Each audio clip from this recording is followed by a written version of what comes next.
제가 자녀가 힘들 때 꼭 하나 더 말씀드릴 것이 있는데, 바로 형제 간에 다툼이 일어날 때 이걸 어떻게 중재하고 어떻게 도와줄 수 있을까요? 라고 물어보신 분에 대해서 말씀드리고 싶습니다.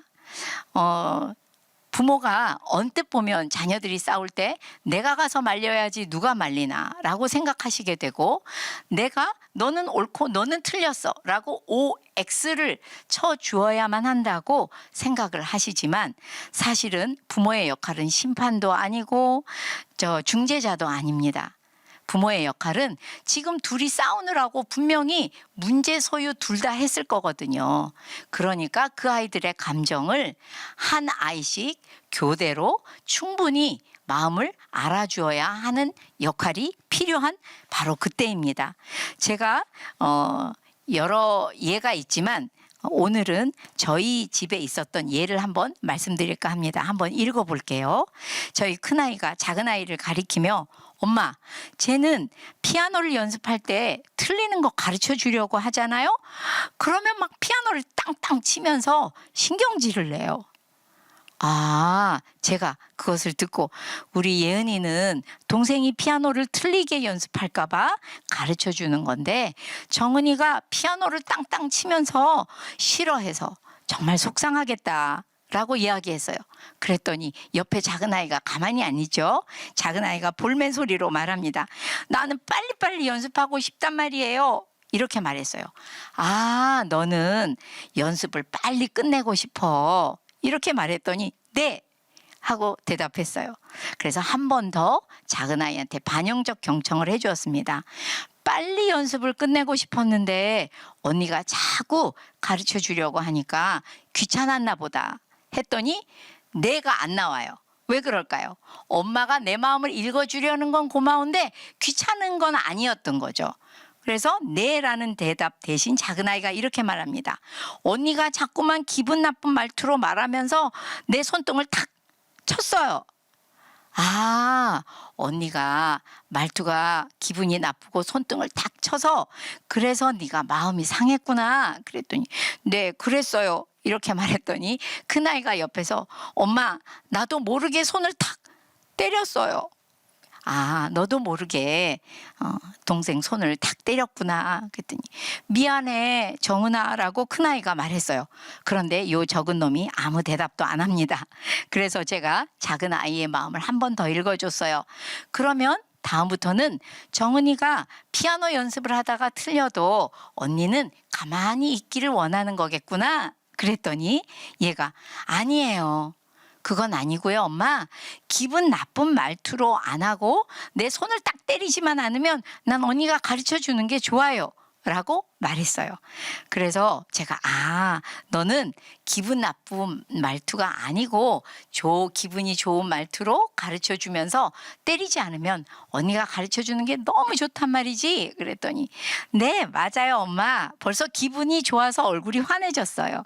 그래서 큰딸을 이렇게 쳐다보니 엄마, 저도 가르쳐 주고 싶어요. 기분 좋게 가르쳐 줄 거예요. 라고 이야기했어요. 여러분, 저는 이때 그냥 끝나지 않고 두 아이에게 조금 이따 배우실 긍정적 나전달을 보냈습니다.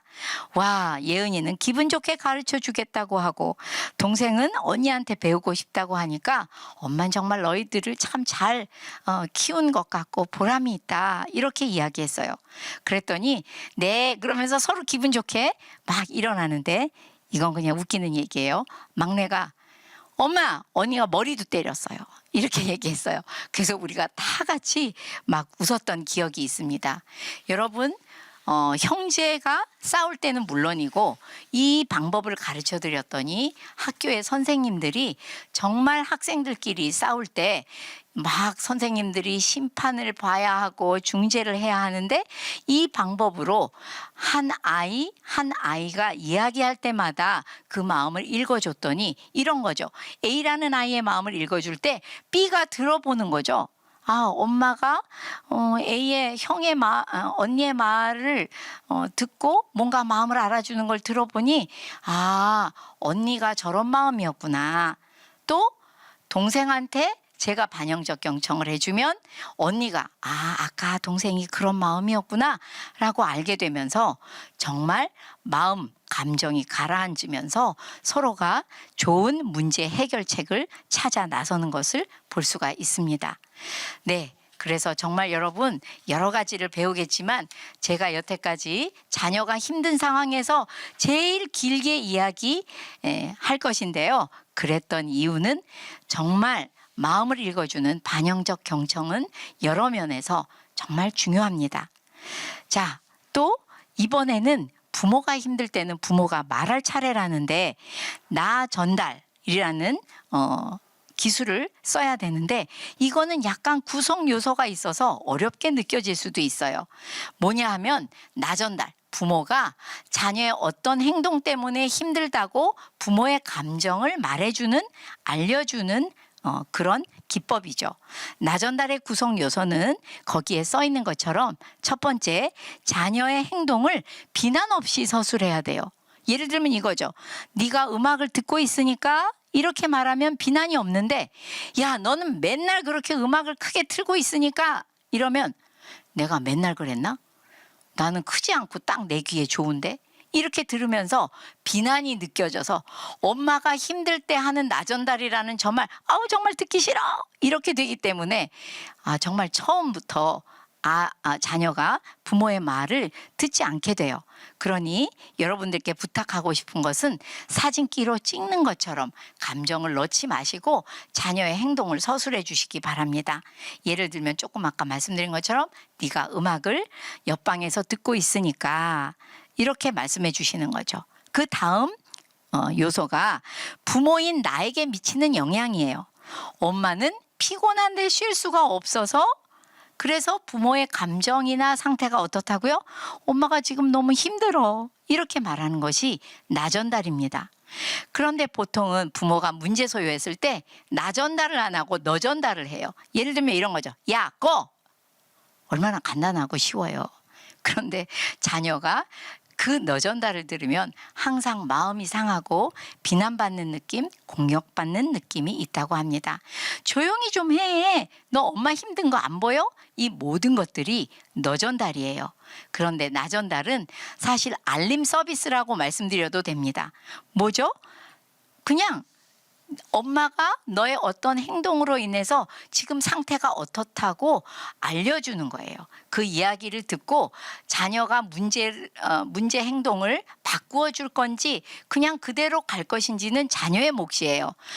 내가 또 부모로서 나 전달을 했다고 야, 너 어떻게 변화되지가 않냐 이러고 따질 수는 없다는 겁니다. 왜? 부모의 쉬고 싶은 욕구와 자녀의 음악을 듣고 싶은 욕구가 만났을 뿐이지 자녀는 지금 부모에게 해를 끼치려고 하는 것도 아니고 나에게 버르장머리 없이 대하는 것도 아니라는 것을 부모님들이 아셔야 되겠어요. 그래서 거기 또 다른 예도 한번 써보았는데요. 내가 청소기 플러그를 뽑으니까 빨리 청소를 할 수가 없어서 마음이 급해져 라고 얘기하는 것이죠.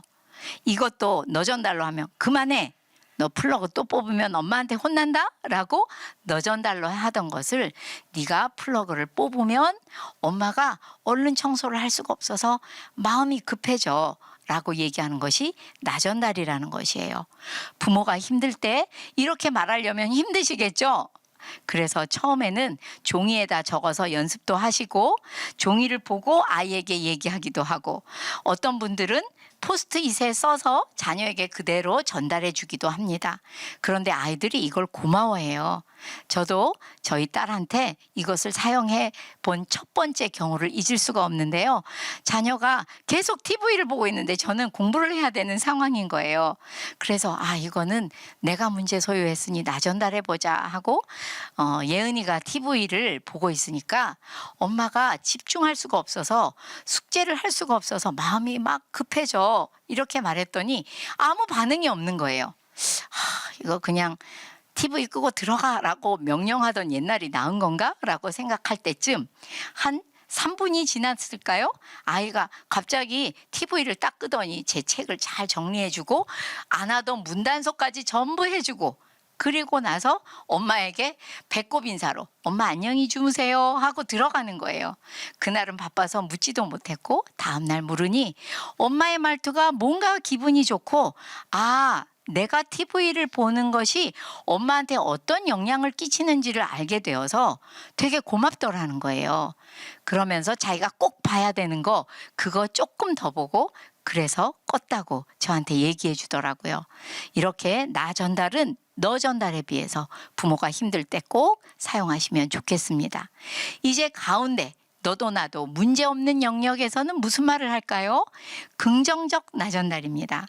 조금 아까 말씀드린 나 전달하고 너무 똑같아요. 자녀의 행동을 서술하고 부모에게 미친 영향을 말하고 감정이 어떻다고 말하지만 이거는 문제없는 영역에서 자녀가 고마울 때, 배우자가 고마울 때 쓰는 거기 때문에 훨씬 기분이 좋게 만들어주는 그런 의사소통 기술입니다. 예를 들면 이런 거죠. 네가 엄마 설거지를 대신 해주니까 엄마가 쉴 수가 있어서 너무 고맙다. 여보, 당신이 내 대신 이불을 털어주니 나를 아껴주는 것 같아서 너무 행복하네요. 이렇게 말해주는 것이 긍정적 나 전달이에요. 그래서 사실 아이들에게 맨 먼저 앞에서 말씀드린 반영적 경청, 기본적 경청, 그러니까 힘들 때 그 아이의 마음을 들어주는 말, 들어주는 자세를 해주는 것과 함께 아무 문제가 없는 영역에서 자녀가 조금이라도 고마운 어떤 행동을 했을 때는 긍정적 나 전달을 잘 합해서 해주신다면 이 두 가지만 잘 해주셔도 정말 제가 볼 때는 200점짜리 부모님이 되실 수 있다고 생각합니다. 마지막 하나만 더 얘기하자면 여러분 말로 우리가 실수할 때보다 우리 이 표정으로 실수할 때 비언어로 실수할 때 더 영향력이 크다고 합니다. 그래서 우리 생각엔 아이고 우리 애가 마음에 안 들어도요 제가 하고 싶은 말 꽉 참았어요. 네가 싹이 노랗다고 말하고 싶었지만 정말 참았어요. 그런데 참은 것도 잘하셨지만 그때 표정은 어땠을지 한번 생각해 보시기 바랍니다. 만약에 표정에 이런 표정? 이런 표정?